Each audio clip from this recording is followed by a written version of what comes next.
I was having to take my Christianity to a new level.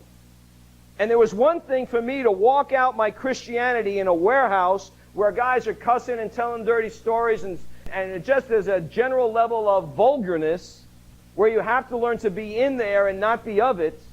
But it's another thing if you have to take it to a level where everybody's got suit and ties and they're being civil, but there's still the same spirit of worldliness, but on a more refined level, and you have to walk it out. And the first sales meeting I went to, it was someplace in Pittsburgh, I think. We flew down to Pittsburgh, and I was the new guy, and they knew I was a Jesus guy. The sales manager had mercy on me, and they knew I was a Jesus guy. These salespeople, they make their living talking. Okay? They make their living talking. It's what they do. They make their living talking, and they make their living making other people laugh. And there was one particular guy from Pennsylvania that was named Johnny, I don't want to say Johnny Taylor, but isn't that it? He was I think it was an alcoholic, but he was a very, very funny guy.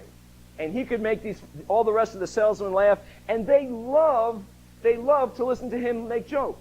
And he knew it, and he played it. He was a stand-up comedian.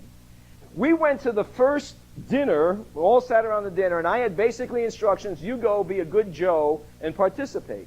That's okay, I go on this.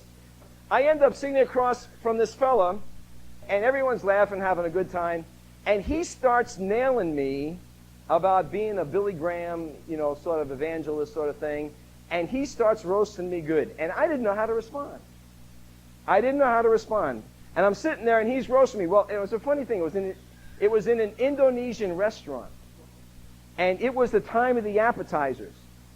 Everybody had these toothpicks, and you had 3 different sauces to pick from.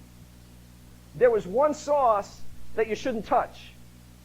You shouldn't touch it because looking at it from 12 inches away, you started sweating. You shouldn't touch it. And this fellow was on a roll with me, and he had this little hors d'oeuvre. And what he began to do was twist it around this one worst sauce he shouldn't touch as he's talking about me. So he's basically toying with me as he toys with the hors d'oeuvre. I mean, there was some resonance on this. And he was out to get me.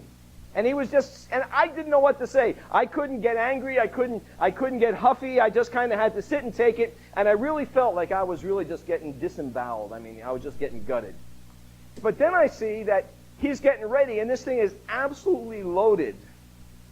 Absolutely loaded.